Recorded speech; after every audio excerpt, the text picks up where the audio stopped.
Hi, I'm Bo Humphreys, and this is the Personal Finance Show. This is episode 13, week 13 of the COVID-19 series that I started after I took a break to be a stay-at-home dad for a bit, and I became a full-time BIA insolvency counselor, counseling people who have just filed for bankruptcy or a consumer proposal in Canada. That's what I do full-time now, and my son is turning 17 months soon, and but COVID-19 came up, and I said, I need to do something during this. I need to connect with people. We're also isolated. I need to find out what's going on. How are people dealing with this? I have a lot of anxiety about traveling here and there during a state of emergency. I've been realizing I have less anxiety about getting COVID-19 than I do about going out and breaking rules that people are setting. So this is, we all are learning about how we're handling this. Everyone handles it differently. Maybe listening to somebody's story about how they're handling it and what's going on in their world and what they're observing could help you, deal with this a little bit better. And of course, this is the Personal Finance Show, so we're going to talk about money, and everything is money with this, right? I mean, when a pandemic hits, you may or may not still have your job anymore. Maybe you have a job that could not be translated into a work from home situation. Those of us who do are very lucky, actually. And maybe you had an emergency fund, maybe you didn't. It's bringing up all this stuff that maybe didn't seem so important before, and now it's a way more important. Maybe you're even having to pivot a whole industry. I talked to a lot of people since this started, because I do counseling sessions all day. And this is everybody's in a different situation. We're all in this together, but differently, as my friend Rubina would say. So today, I have a Canadian on the show, which is great. Jackie Porter, a certified financial planner, and other things too, I believe, author, and I'm sure there's a whole list of things. Welcome, Jackie, to the show. Very nice to be here. It's so you are an author, single by choice or or chance. That's right. Single by choice or chance. For Yes, all of your listeners who've been single by choice or chance, they know what I'm talking about. yes, and specifically how to do money in those situations. Yeah. Yeah, it's the book is actually was meant to be a lifestyle book because one of the things that my mentor and I identified. So Jill O'Donnell is my mentor, and she's co-author of the book. She's a lifestyle coach, and so Okay. we Yeah. wanted to write a book that was not just about money, because women in particular, we want someone to talk to us about our whole lives, not just money, because money is just a tool. So how does money help us to empower us to live the life we want to live? So we talk about all kinds of things in the book. We talk about, aging in place. Like, can you live in the house that you started off living with as a woman who's single by chance over 45? Can you take care of your aging parents? Because single women are often tasked with taking care of the aging parent, right? Because we don't have anything else to do, of course, right? Yeah. So it's just, and just loving your life as a single person. There's a lot of stigma about being a single person. And especially as time goes on, I know that for myself personally, I was single for a really long time. The assumption was that I was a lesbian. I've heard that. What, really? People just jump right to that? If you're single in a certain age, Based people on what? just based on still being single, right? So Wow. there's still a lot of stigma in society about being, and nothing wrong with being a lesbian. It's just that's not what I was, and so why make the assumption, right? Well, it's an assumption based on what people deem to be traditionally normal, and I hope that we're just diverting from that. That's just going to that assumption that you can't be single unless But even then, that doesn't mean that you wouldn't be in a couple if you're a lesbian, right? Yeah, Well, like well, that's it. So, we wanted to celebrate. I wanted to celebrate single women and show them that they could, take care of themselves financially. There's a path to being empowered and being single, because it's really better to be single by choice than by chance. And so it doesn't matter what your circumstances is. We could be talking to a man too, because men have given me flack about the book. But the truth is, you don't know when in your life you're going to all of a sudden find yourself suddenly single. And it's just being empowered and making sure you're okay no matter what. And so it's all about financial independence in the end. So how can I organize my life, whether I'm with a man or with a woman or not, that I'm going to be financially secure, that I'm going to have a life that I want to live. I'm going to be intentional about what my legacy is. Those are all the things the book addresses.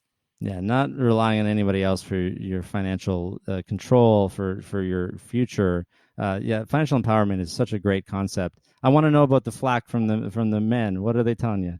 They were saying, men can be suddenly single too, right? I Sure. mean, here's the thing. One of the things I learned when I did the research for the book was that the average age of a widow is 56.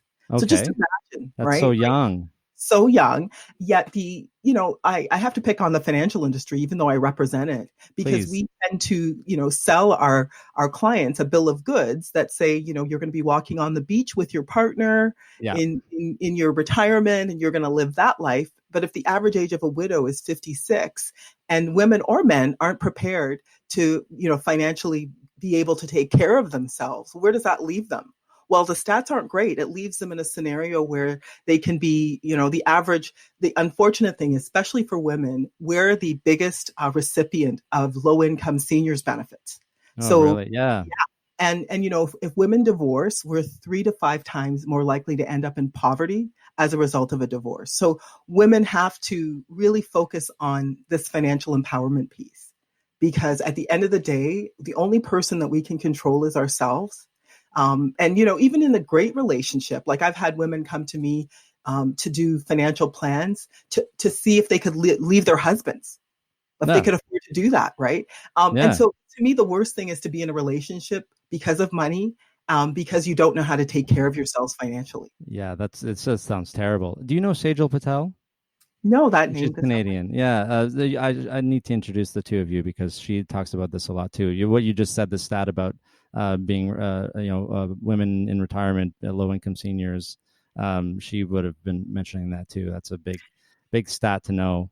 It's a very big stat. The other big stat is the highest group of divorcees is actually retirees. So people in retirement are getting divorced at record levels. So they're calling it the silver haired separation. Yeah, because now you got to spend more time with this person. It's terrible. you may Um, you might not have the same things in common anymore. The kids are gone, and your lives just might have drifted apart. And again, now you're in a scenario where you're forced to stay with someone that you don't even want to be with. And now those are the good situations. What if you're in an abusive scenario and you yeah, really it's like it's about your life yeah, to stay. And so understanding money is just essential. It's a skill we all can learn. And so essential. it means you have choices. And I'm all about choices. Freedom, choices, because yeah, it's a prison. You're in a prison if you don't have financial empowerment.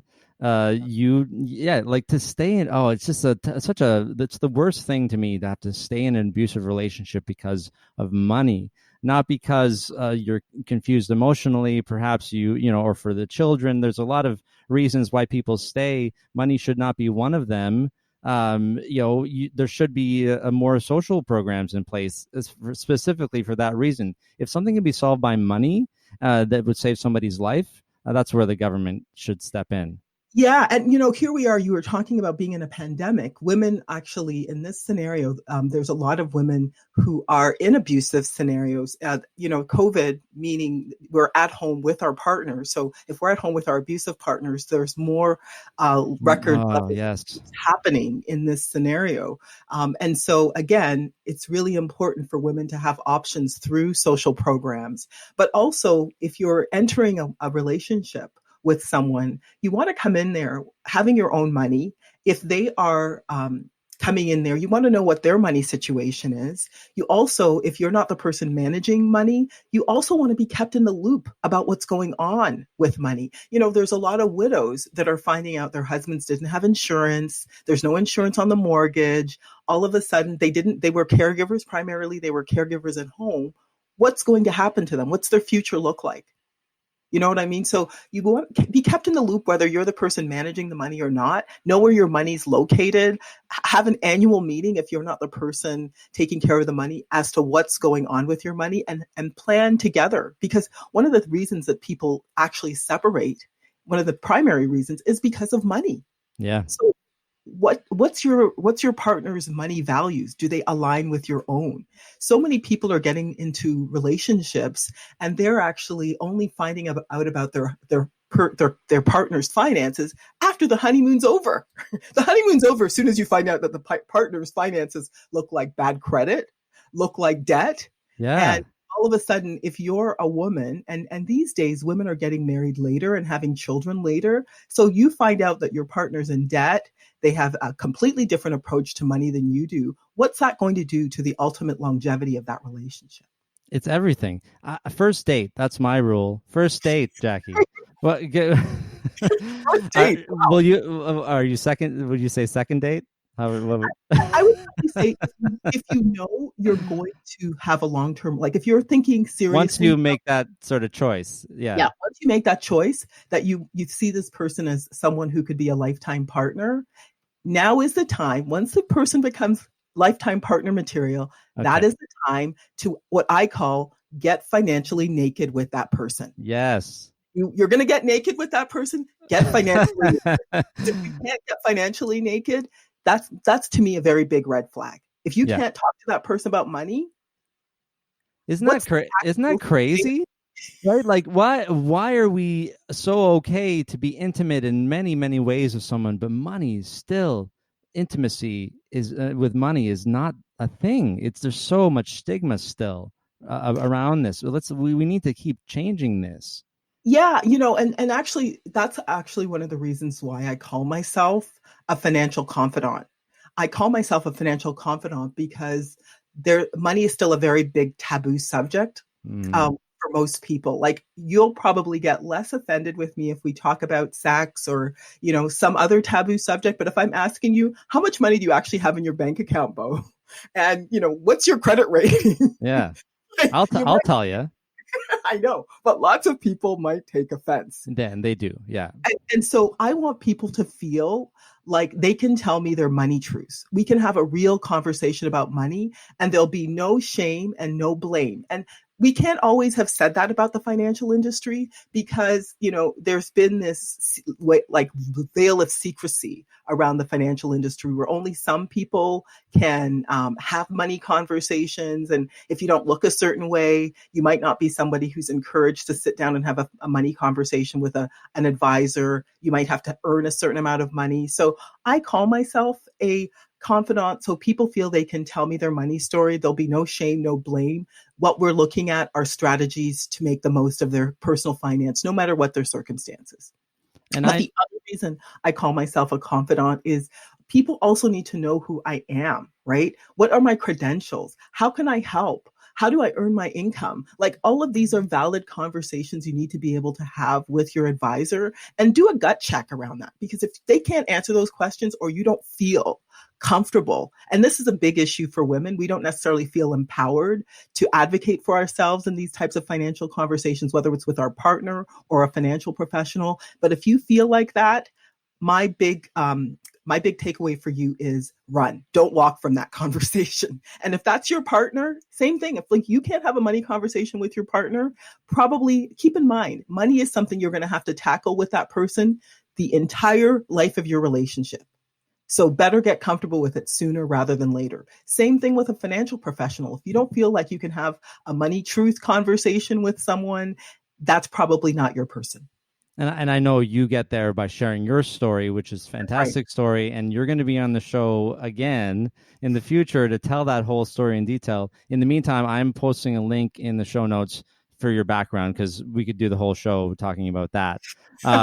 But yes, everything you said, it makes absolute sense. And the more that we talk about this, and the more people that are encouraged to join your industry, right? I mean, I've spoken to several people. One of my recent guests, Daryl Brown, who is a financial professional like yourself, and his story was he always just stayed in the background of the financial analysis thing, never front end, because he literally was like, who's going to be my clients?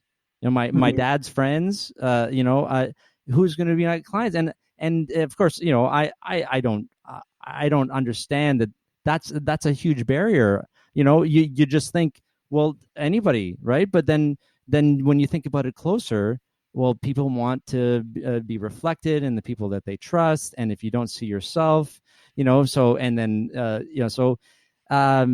is so unfortunate that this still exists. but we just need to keep making changes to this. That's, so again, we can have a whole show about that. Listening to your interviews, I realized everything that you said. We could have a whole series. It's like you might as well just come and co-host the podcast with me, because Take me some time. Right? Yeah, exactly. We just should do that, right? But again, you definitely need a podcast, and we're working on that. We're going to get you into the business for sure. I love the way you're like ushering me into this. I really love. No, I mean, again, so many voices, similar voices in the industry. We need as many different stories and different backgrounds and different focusing on women and women of color and diversity and everything, because as you were saying, the picture that we paint of retirement, the picture that we paint of just the image that is there is this default old white male, right?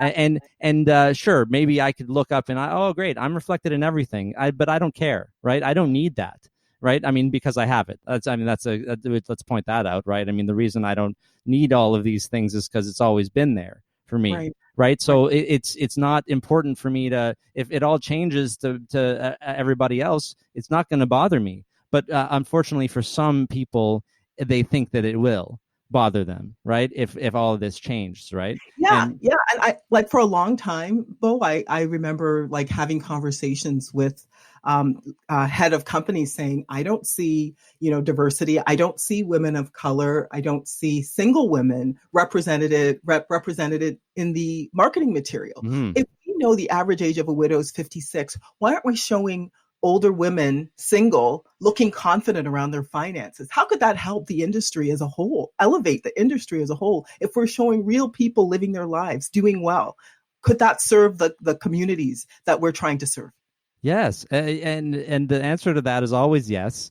But for some reason, it's still falling on some deaf ears. And it's just, all of this is taking time. This is a very, like, the example of what's been happening lately in the U.S. is how everybody thinks that everything is good, and then we're realizing it's not good. It just changed a little bit, and it was in the background a little bit more, and now it's all being filmed for everybody to see. The change seems a bit too slow to me. But of course, this has been going on for so long. Only in 1974 was the Equal Opportunity a Loan Act enacted, so that you couldn't discriminate against someone if they weren't a white male for getting a loan, like by law. But the thing about these laws is they don't necessarily change the behaviors of people who have been doing this for so long, right? Right. Or their minds. Even more important than their behaviors, they don't change their mindset. So if you still have a mindset that says, you still think that something as random as someone's skin color should matter in terms of them being able to being offered a loan. Mm-hmm. So their business plan, it looks good. You see that they have, cash flow that's going to come to support the loan, but your mindset says they don't deserve it. How does that affect a whole, group of people and I mean, it's something so random. Like, I say to people all the time, you know what? Being a person of color who's also been discriminated in the industry, you can dislike me because I'm an opinionated person and not everybody loves me. And I'm okay with being considered an opinionated pain in the ass. I'm totally fine with that. But for you to dislike me for something as random as my genes, as my skin color, well, I actually unfortunately pity that that's how you feel. I really do. I don't know what you think about this, but it seems to me that it's almost worse that racism has become implicit than explicit. You can deal with explicit racism; it's pretty clear, right? In implicit racism, especially the microaggressions and everything, it's so tiny that it's even hard to address it, and people don't know that they're doing it, so we can't point it out. And when we point it out, they say, "I'm not doing it," and it's just this weird, crazy circle that we go in, saying, well, then, I mean, what it takes is that person has to actually open their mind a little. That's the only way to stop this, right? Yeah. And, here's the thing. This is the unfortunate but fortunate thing about this moment that we're in, right? Unfortunately, George Floyd lost his life, and it's a sad thing. It's a sad thing for their family, for his family who, has lost him. But the one good that's come out of it is this whole scenario has opened a lot of people's hearts and minds to the reality of what lots of discriminated cultures go through, right? What racism does to everyone, what racism does to a group of people. And so that's the one good that's come out of it, is everybody's minds and hearts. There's a bit of an opening there, that they can see what people like George Floyd, like me, have to live through sometimes. And so the sequence of events here is that it took the pandemic, first of all, right? Yeah. So just let's go through your experience with the pandemic. So are you working from home? I am. So, I am. So was your income affected though? Were you speaking in public, and was there anything like that was affected? Yeah, I had a lot of really awesome speaking opportunities that were supposed to be coming up. Okay. I had a really cool opportunity with Salesforce that was supposed to come up in June. They have actually. Last year I won an award called the Female Trailblazer of the Year award, which was super awesome. Cool. Super that was an amazing experience. And Salesforce reached out to me because they actually have they're a trailblazing company. They consider themselves. So I was going to do this awesome talk on being a trailblazer in June. That went away. A bunch of other speaking opportunities that I had booked went away. And most of them aren't happening until probably the first quarter of the year. So that kind of went away. So one of the reasons I started my So What Now What, like COVID and Money series that happens every Wednesday on Instagram is because I want in front of people again and engage with people, because I really enjoy it. So I was just kind of trying to figure out a way to do that during COVID. But in terms of my income, to be quite honest, things haven't changed much. If anything, I'm saving a bit more money now. I'm not driving to see clients. I'm not driving to the office. I'm not doing a lot of dinner meetings with my clients. I'm not traveling. I love to travel, in my spare time. So none of those things are happening. So I'm preparing for the great, the tax that's coming for 2020, 2021. Yeah. The tax grab that's coming in 2021, because I think that's something that I should prepare for. And you know what, just making, what I call my financial fortress a little bit stronger, because the truth is what has gone up is some of my expenses. I'm spending more on my remote setup. So having my team, being able to speak to my team remotely, spending for a professional Zoom account, sure. Spending on things to basically, work successfully remotely. And so that's some of my spending that I've had to that's increased during COVID for sure. And without, again, we don't have time to go into your full story, but you've been able to build up, I think you said, a 7-figure net worth over time. Now it seems like in isolation, that seems like, good for you. But the background will explain that it wasn't like it was handed to you or anything like that. Right? No, I was raised by a single mom. Yeah. And I also became suddenly single at 16 when my mother, my single mom, she's really my foray into financial empowerment. By the time I was 7, she said, never rely on a man, always have your own. Mm-hmm. And she was somebody who had a million side hustles as well as a full-time job. So she really prepared me for life on my own at 16. She was constantly drafting me into all the things she was involved in, because I grew up in the 70s, Bo, and we didn't have the child labor laws that came after us, which was whatever my mother was doing, kind of I was doing. So she really prepared me to live on my own at 16, figure out how to pay the bills, work 3 jobs while going to school full time. All of those things she prepared me for. And truly, things only changed for me when I was in my 20s, after only having, at that time, I finished university, had my first full-time job, working just one job, which was like revolutionary for me. And one of the things that I was able to do during that time, because I was always good at living quite frugally, which you do when you have little to work with, mm-hmm. I was saving as much as I could while working at that company, maxing out their stock program, maxing out their RSP program. And so I managed to amass some savings while I was at this company, and then got downsized. And then a friend of mine, we were living it together during our time as children, because she was also somebody who was on her own from a very early age. So she had said to me, you should talk to a financial planner. And I was like, what? There's something called a financial planner. So she referred me to my very first financial planner, who happened to be a woman and a woman of color. So pretty much she was like a unicorn. Yeah, back then, for sure. So she's actually the person who I had my very first money conversation with. And she said to me, and I would have been like 26 at the time. And, so 16, 26, that's 10 years of me working 3 jobs and living a really crazy life. She said, you know what? You can actually make money work for you. I was like, I felt like a senior at 26. I was like, really? Like my mother was somebody who had a very strong work ethic. So that's what I inherited. I knew how to work hard. And, people would come to me. They'd see me as somebody living on my own in my early 20s and my teens. And they thought I knew a lot about money. And I was always doling out advice to people with the little I knew. But all I knew was how to work hard. Yeah. So to have this woman talk to me about having money work hard was like revolutionary to me.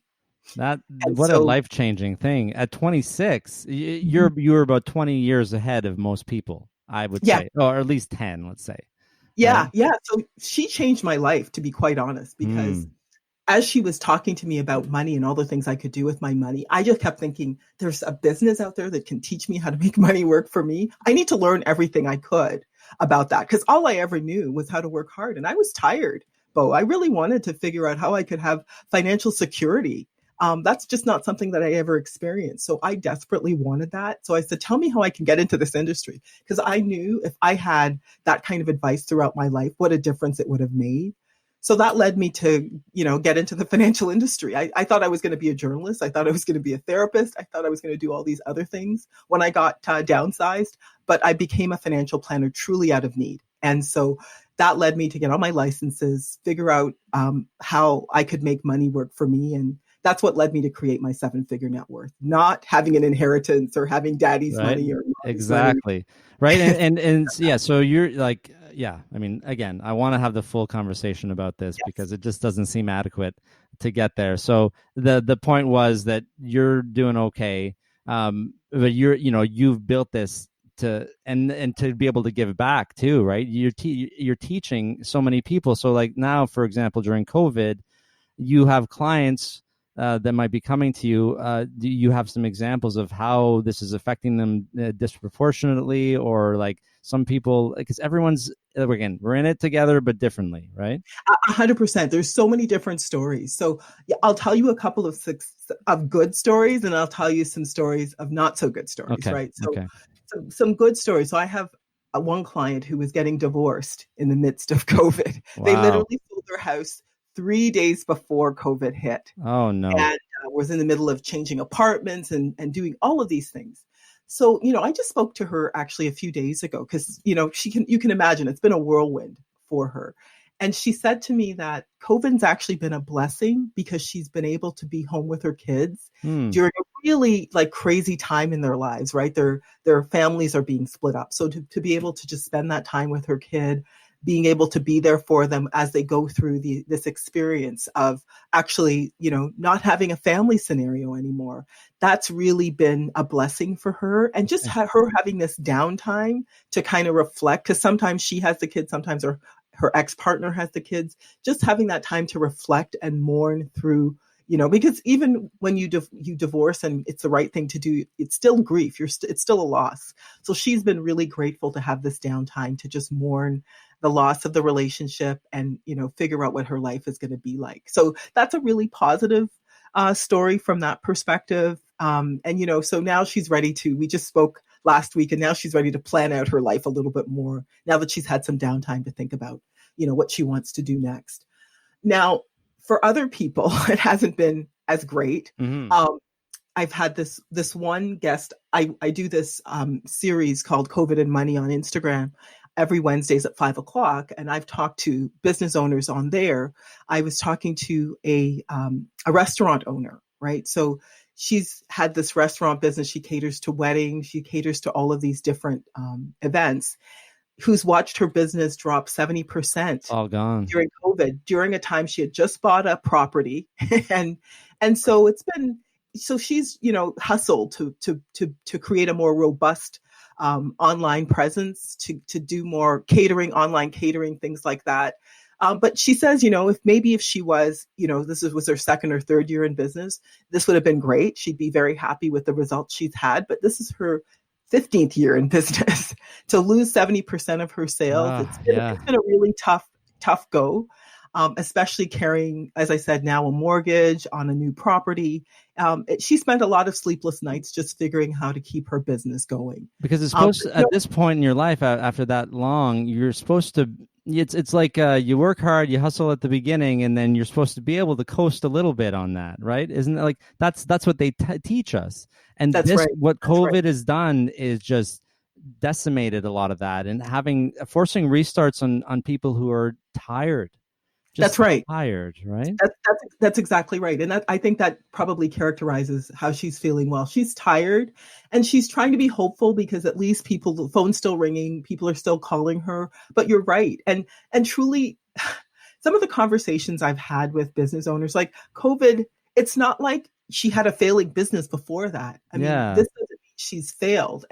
And truly, like, the message I'm hearing from business owners is, you know what? It doesn't matter what stage of business we're at.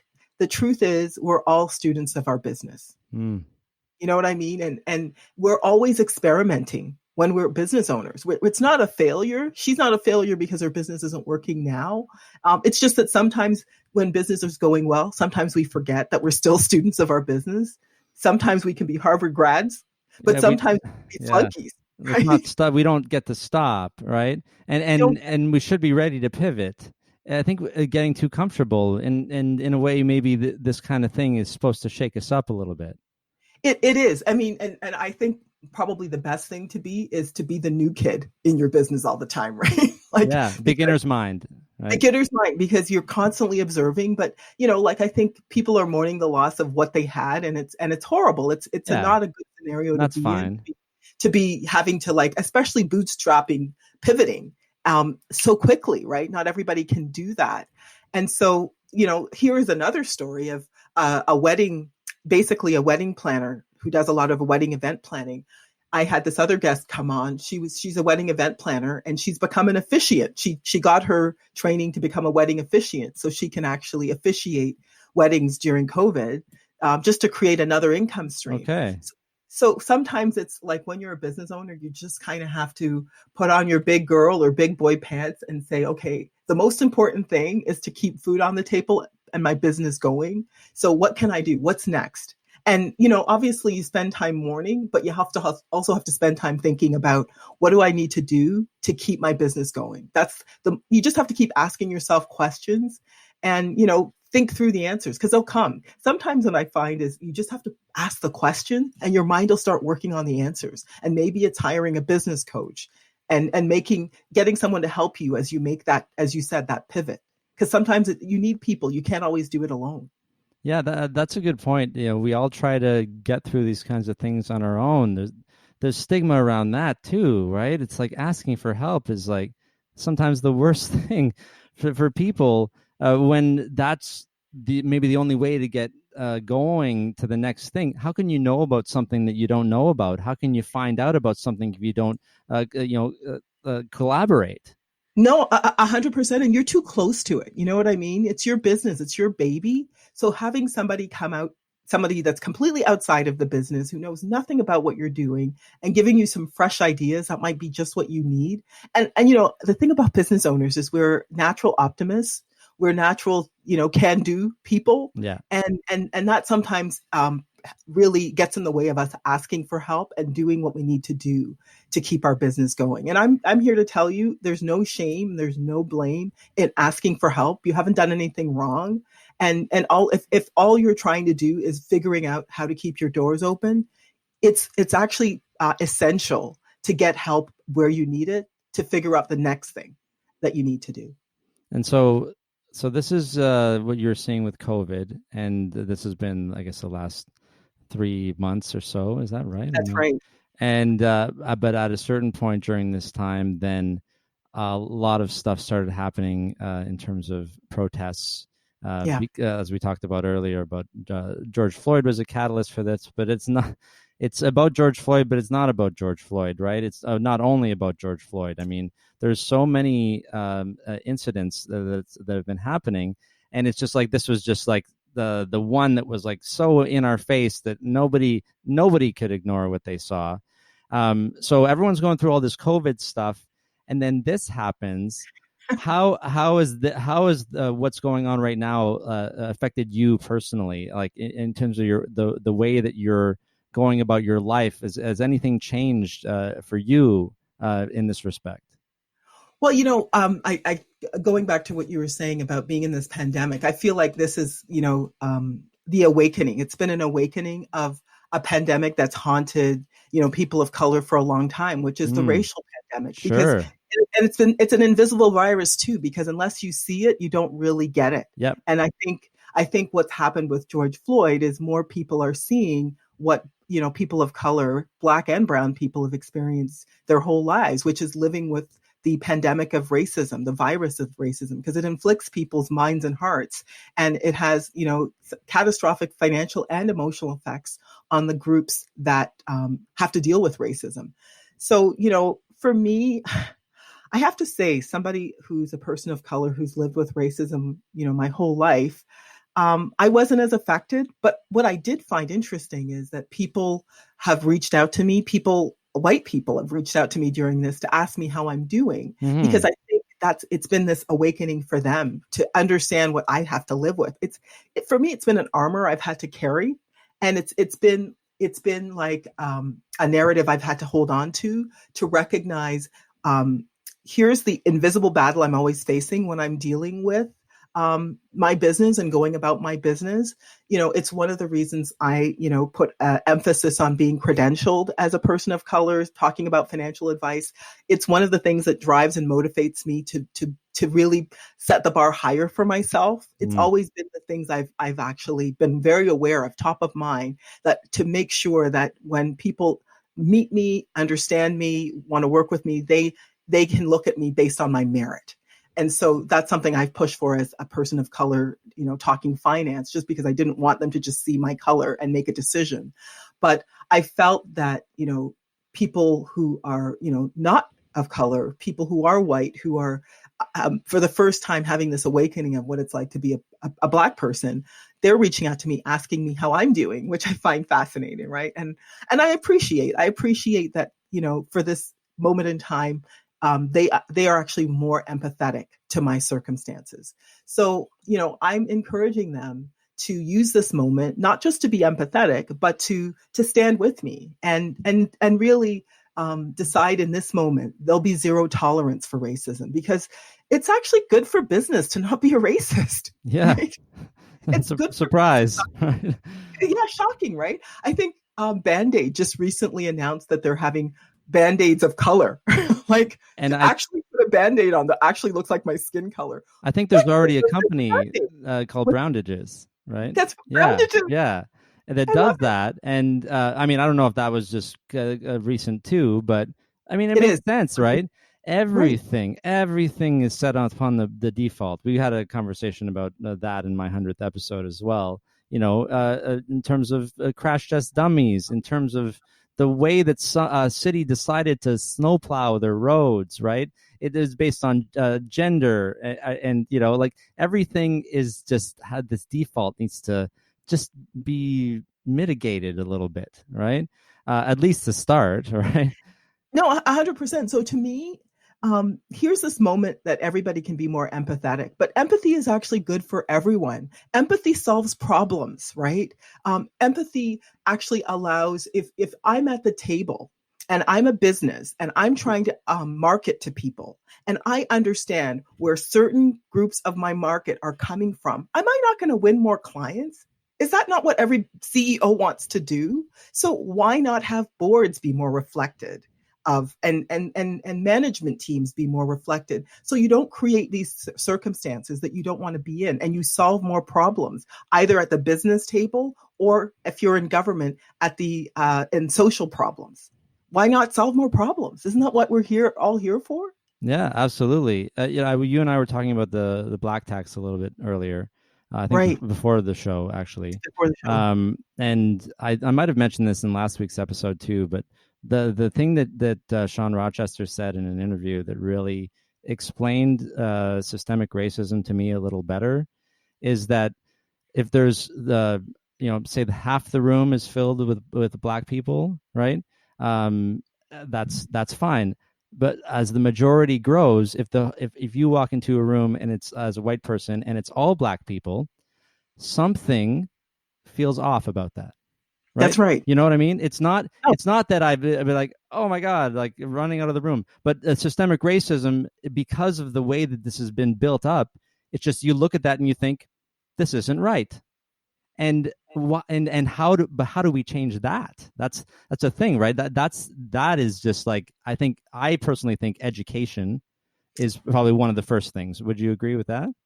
I would agree with education, and education is going to come from having more diversity. Like, people think that having representation is a bad thing, but having representation means the society that is actually there. So people who are in positions of power, if there are more representation, that means more voices are being heard, which means, as I said, more problems are being solved. Because if you have a room where you're describing where there's mostly people that all look the same, they might all come to the same conclusion, which might be the wrong conclusion because they're missing crucial information they don't know, because there's not enough empathy in the room to understand what's actually happening in that society as a whole. So what's the problem you're trying to solve, and who should be on that boat, so that you make sure you got a really good understanding of that problem. But if everybody's there and they're all thinking the same thing, coming to the same conclusion, giving themselves a self-congratulatory pat on the back for going, yeah, you're right, we all see this the same way, of course this is what happened, then what are you really missing? It sounds so obvious, right? It's that's the thing about a lot of this stuff is it's so clear to those of us who actually have an open mind. All right, and it's just how do we get to? I think we have to sort of get in nuance the discussion to get to people who have this closed mind for them to understand, right? With examples like the one I gave about the whole room. Why does it make me feel uncomfortable? Think about that. Think about why. Why are you uncomfortable with this room filled with black people, right? Or even just people who don't look like you. And then, hey, maybe you understand a little bit about what you go through every day, right? I was going to say, welcome to my world, right? Seriously. Here's the thing, and I've been in many rooms like that as a financial advisor of color who have gone, there's very few, especially once you start going further up the ladder and you go to certain events and certain meetings. I've been mistaken for the secretary or somebody's assistant many a time, just simply because, people aren't used to seeing people like me in the room. And you know what, truthfully, what that did is it just made me get used to being seen. Right. Okay. Yeah. So thank you, all the people, all the white men I've met in my life, because they got me really way more comfortable with being seen, because I was seen anyway. I just stick out. Yeah. Yeah. And I mean, that you use that to your advantage. But like, how does it feel along the way? Was it very hard? No, it is. It's difficult. I mean, I think I had shared this with you offline that, one of the things that happened back in 2016. Yes, I wanted you to talk about this. Yeah. When I was nominated as a finalist for Women of Influence in Finance, is, a journalist reached out to me and wanted to they were going to feature all of the finalists in this issue. And I won't talk about who the magazine was, because it doesn't matter. Okay. But bottom line is, I was going to be featured in there. They wanted to know what I thought about the industry, women, being a woman of color. And, I innocently said at the time that one of the things I thought was that it was unfortunate that there was the business was still consisted primarily of old white men, and what a missed opportunity, that there wasn't any more representation, because, if the industry was going to serve the community, they need to consider there's more women entering the industry. There's, women of color, people of color. And wouldn't it be nice if there was more representation of an industry that actually looked like the community that they were serving? Absolutely. So they didn't post all of that, of course. Yeah. What they did post when the article came out was that they put in bold print above my head that I had said that it's unfortunate the industry was still mainly comprised of old white men. And And that's it. in the paragraph that followed, instead of them saying printing any of the other things I said, they actually put the same information at the bottom of the caption in bold as well. So truthfully, most of the things I said did never get captured, and I was pretty much pimped out as far as I'm concerned for the Wow. sensationalism of it all, and it was extremely hurtful. I was the only person of color featured in this, women of influence finalist, and it really hurt for a really long time, and I really felt like every room I entered after that was over my head, and I just felt like people saw me as a troublemaker. And it was a really painful time, and I thought I was just speaking something that seemed fairly obvious to everybody. Yeah, it is But obvious, but they just were not interested in helping change that at all. It seems. yeah, and what I think about that is, truthfully, and this is what I mean. This is what racism looks like. What I was said was commoditized and made to sell more of their magazines, right? And the truth is, to me, what a missed opportunity for a conversation about race Yes. and a conversation about representation. And this is what I mean, because if there were people of color maybe at the magazine, they'd say, "Listen, this is an opportunity for us to actually, we could get more readers if we had a real conversation about race. We Yeah. could be a trailblazer in this area." And But yeah, and so thank you. First of all, thank you for persevering past that. Right? It's such a hard thing to go through, right? it I was can, very and painful. we've talked about this, and I can see that it's still very emotional Yeah, for you. it's It's still very painful. it's still a hard thing to go through, and but 4 years later, you're getting the Trailblazer opportunities, which is great, right? Because I mean, did you feel like, I don't know, maybe this is a weird question, but did you feel like you knew this was eventually coming? This is No, no, okay, you that's a did no. That's a no, no vote. okay, Honestly, wow, I would have never thought. In fact, I think that made me very resistant to be actually to do press for a while. It really, like, I had people after that kept reaching out to me, and I was scared to actually do okay, another interview after that. And yeah, yeah. I was hurt, and I felt really, like I said, I felt exploited in that moment. And Well, you you were, know, yeah, exactly. And it took this one journalist who kept persevering. She kept emailing me. She kept phoning my office and trying to talk to my assistant. And we finally connected. And she featured me in a news article a few weeks later. And it was such a completely different approach, okay, right? She was very empathetic. She told my entire story. And, honestly, she's probably the person who catapulted me into this trailblazer sort of persona, because she put my story, she made me human. She yes. humanized. And then all of a sudden I had all of these people reaching out to me, and I'll be eternally grateful to her, because probably if it wasn't for her, I probably would never do another news media story. If it wasn't for her perseverance and it wasn't for her thoughtful portrayal of me, then I probably wouldn't do another news media piece. So I'm very grateful for being humanized after feeling completely commoditized by the industry that I work with. Right. That's amazing. And we need people to keep doing this. I feel like you will be able to do this for one or more people going forward in the future, to be able to, it's the Move the Dial campaign, hashtag Move the Dial. I seem to mention this all the time these days. That Jody Kovitz is, she's created this hashtag Move the Dial for women in tech, mostly. That was the Yes, I've original. heard of her. Yes. So, it's the idea that I can pick up a phone now and say, hey, this person would be good for that. And without that, the person might never, ever consider you for that position. And so the target is, of course, the old white men, right? Yeah. Because they're in the positions of power. This is just how society has evolved. And we're still trying to change that. But, the old white men with the power need to be involved in this.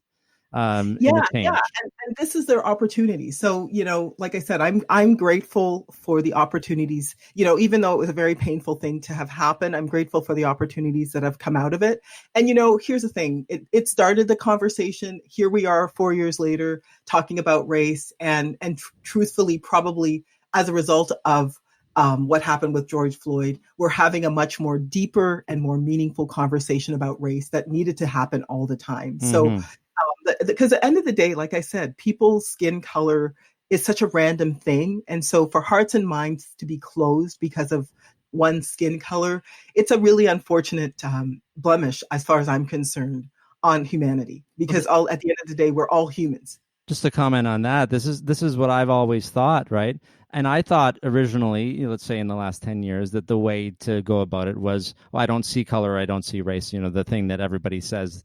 But of course, we've realized, in the last decade or so, especially, that no, we have to acknowledge all of the differences and understand so that we can move forward. Otherwise, it's just like if we just blind to everything, then there's no progress. It's just still there. It's simmering, right? No, it's true. And truthfully, if you really wanted to get to know who I am, you'd really need to, as we talked about, talk about my history, my story, where I come from, Mm-hmm. the experiences that shaped me. That's really how you can actually measure someone's humanity, is understanding that history. And that's probably why I'm super fascinated with people's biographies.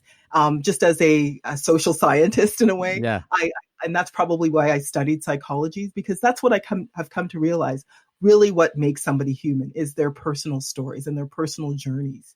And so, to be in conversation like we are right now, that's the most important thing that we can do as human beings, is to learn about each other. And that's what happens when you have representation, right? More people are in uncomfortable conversations, but at the end of it, we learn.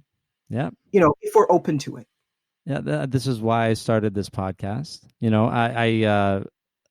I wish I was back in my old format, so we tell your whole story, and we did a little bit. We did enough, I think, for people to sort of get it. But I want you to listen if you want to know more to the what is it?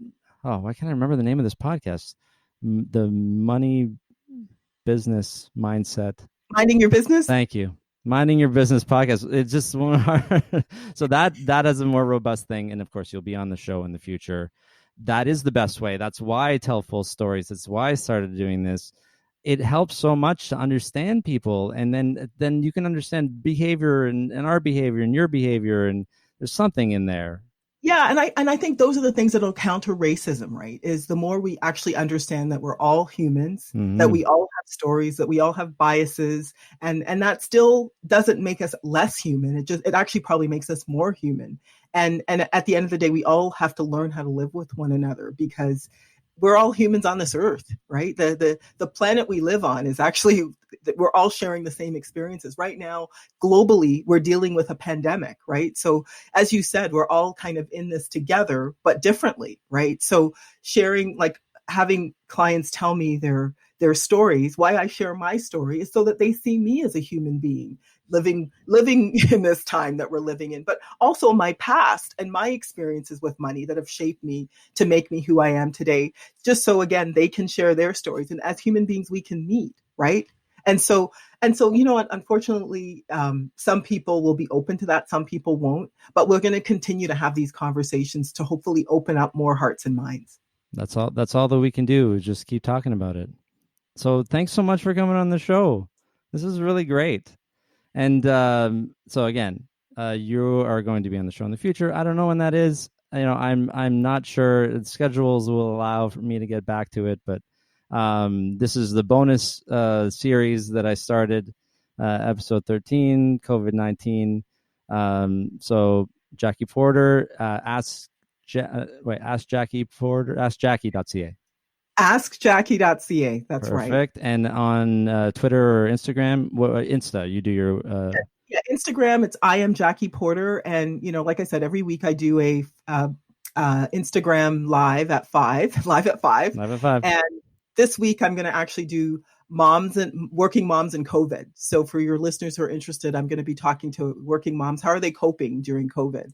Perfect. I'm curious about that and look forward to that conversation. Also, a great show on CBC. Are you a fan of the Working Moms show? Yes, Working Moms, I am actually. It's really cool. That's one of the reasons. They explore so many things in that show. I've been watching it peripherally. My wife has been watching all the episodes, and the ones I watch, I'm like, wow, that's awesome! Like tackling all these. Yeah.